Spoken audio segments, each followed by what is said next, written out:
Assalamualaikum warahmatullahi wabarakatuh. Saya Muhammad Hafizuddin bin Ibrahim dari kos kejuruteraan elektrik. Dalam video ini saya akan ceritakan fakta menarik tentang Barbossa ataupun dipanggil Kapten Barbossa. There are a lot of long words there, miss. We're not but humble pirates. Kita semua tahu Kapten Barbossa adalah watak utama yang dikenali dalam movie Pirates of Caribbean. Dia merupakan seorang lanun yang jahat, kalau tak silap saya, yang sering bergaduh dengan Jack Sparrow untuk merampas kapal ajaib iaitu kapal Black Pearl. Dalam baru-baru ni juga movie Pirates of Caribbean iaitu Salazar, Kapten Barbossa telah meninggal, telah mati disebabkan untuk menyelamatkan anak dia. Tetapi dalam video kali ini saya bukan ingin menceritakan tentang Kapten Barbossa dalam Pirates of Caribbean, tapi saya ingin menceritakan Barbossa Brother, iaitu mujahid yang dicemarkan oleh orang Eropah pada zaman Khalifah. Okey, kalau korang nak tahu, sebenarnya Kapten Barbossa adalah mujahid Islam yang dicemarkan oleh orang Eropah. Dan diubah pada zaman sekarang. Barbossa, orang tahu dalam Captain of Caribbean dia merupakan seorang yang jahat, tapi sebenarnya tidak. Dan Barbossa adalah seorang mujahid yang ingin menegakkan agama Islam dan menyelamatkan orang Islam yang ditindas pada zaman Perang Salib. Okey, pada abad ke-15 Barbossa Brother digelarkan oleh orang Eropah kepada Arush dan Khairuddin Barbossa kerana mereka seorang pelaut yang mempunyai jambang janggut mereka berwarna merah. Barbossa datangnya dari bahasa Latin iaitu barber, janggut, dan rosa, merah. Jadi Barbossa ialah janggut merah kemerahan. Mereka mula dikenali dan menjadi legenda di Eropah apabila mereka menjadi panglima tentera laut di Turki. Arush dan Khairuddin Barbossa merupakan adik-beradik dan mereka sangat rapat. Seperti kita tengok dalam movie Pirates of Caribbean, Hector Barbossa iaitu Kapten Barbossa dan Jack Sparrow merupakan sahabat baik, dan setiap kali berlayar di mana-mana mesti mereka akan bertemu dan berjumpa dan akan mesti bergaduh. Tetapi Arush dan Khairuddin tidak bergaduh, mereka sangat rapat dan saling bantu-membantu antara satu sama lain. Okay, pada awal pergerakan mereka merupakan seorang pelaut yang biasa yang berlayar di perairan Greece dan Turki. Mereka mula menyerang tentera Kristian disebabkan oleh adik bongsu mereka dibunuh kejam oleh tentera Knight of Rhodes. Mereka mula menyerang kapal-kapal orang Kristian dan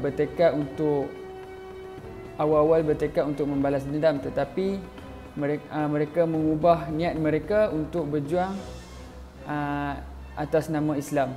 Apabila mereka mula bertindak dengan menyerang tentera Kristian, tentera dari Eropah mula takut dengan Arush dan Khairuddin Barbossa ni. Anggota kapal dari Barbossa Brother ni terdiri daripada anggota bangsa Moor, bangsa Turki, bangsa Sepanyol dan termasuk juga bangsa Yahudi. Pada ketika itu juga tindakan mereka menyerang kapal-kapal tentera Kristian diperhatikan oleh Khalifah Sulaiman I dan Khalifah Islam pada masa itu, dan dia mula kagum dengan mereka dan menganggap mereka seorang hero atau seorang mujahid yang boleh menyelamatkan umat Islam pada zaman itu. Dan pada 1518 Sepanyol berjaya menghasut Amir bandar Tilmisa untuk melancarkan pemberontakan terhadap pemerintahan Arush Khairuddin. Pada ketika itu Arush menjadi pemerintah di Tilmisa. Dia berasa pilu sebab kaum saudara sendiri, se-Islam sendiri memberontak dan berperang sesama Islam. Dia rasa sangat sedih dan terpaksa berperang dengan saudara se-Islam sendiri. Okey, dalam pertempuran itu Arush Barbosa gugur dalam peperangan tersebut. Dan selepas itu Sepanyol merasakan mereka boleh mengalahkan Barbosa Brother kerana tinggal hanya seorang, iaitu adik kepada Arush, Khairuddin Barbosa. Mereka dengan bongkaknya terus menghantar tentera mereka dengan jumlah yang banyak untuk menyerang Khairuddin Barbosa. Tapi dengan kecerdikan Khairuddin Barbosa, dia dapat mengalahkan tentera Sepanyol dengan mudah. Okey, selepas pertempuran antara Khairuddin Barbosa dan tentera Sepanyol, Khairuddin ditugaskan untuk memimpin pasukan Janissary, iaitu pasukan laut Khalifah Sulaiman I. Pasukan laut Janissary ini adalah pasukan elit tentera laut Khalifah Islamiah. Mereka ditugaskan untuk menyelamatkan orang Islam yang ditindas dan berlaku kejam oleh tentera salib di Andalusia. Pada tahun 1538, tentera salib gabungan antara tentera Itali dan tentera Sepanyol mula menyerang Previsa. Previsa merupakan salah satu bandar di Greece.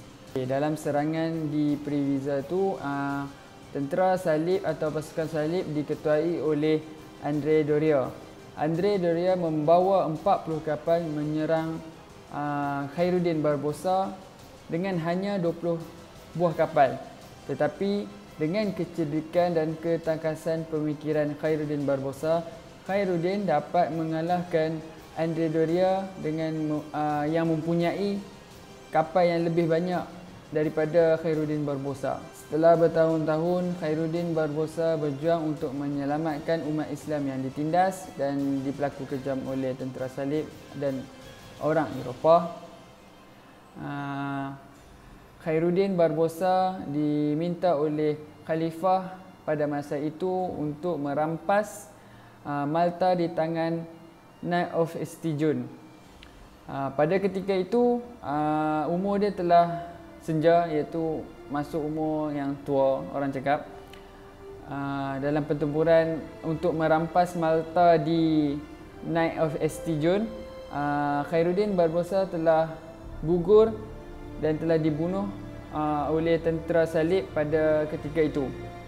Setelah gugurnya mujahid iaitu Khairuddin Barbosa dalam peperangan merampas Malta, beliau dimakamkan di Istanbul. Di sebelah makam beliau, mereka mendirikan madrasah dan masjid untuk mengenangkan jasa mereka. Hingga kini, makam Khairuddin Barbosa masih dirawat untuk membuktikan kepahlawanan mereka. Nama Khairuddin ataupun Khairuddin Barbosa sehingga sekarang masih ditakuti oleh orang Eropah dan masih diingati oleh orang Islam pada zaman sekarang. Fakta betulnya Kapten Barbosa adalah merupakan seorang mujahid yang berjuang atas nama Islam dengan menyelamat orang Islam di Indonesia, di Afrika Selatan, di Greece, di Sepanyol dan di seluruh Eropah yang diperlaku kejam oleh tentera salib, yang ditindas oleh tentera salib pada zaman itu. Okay, itu habis saya nak cerita pasal Kapten Barbosa. Okay, terima kasih. Anda semua yang menonton boleh tekan like di bawah, share dan subscribe. Okay, terima kasih. Thank you.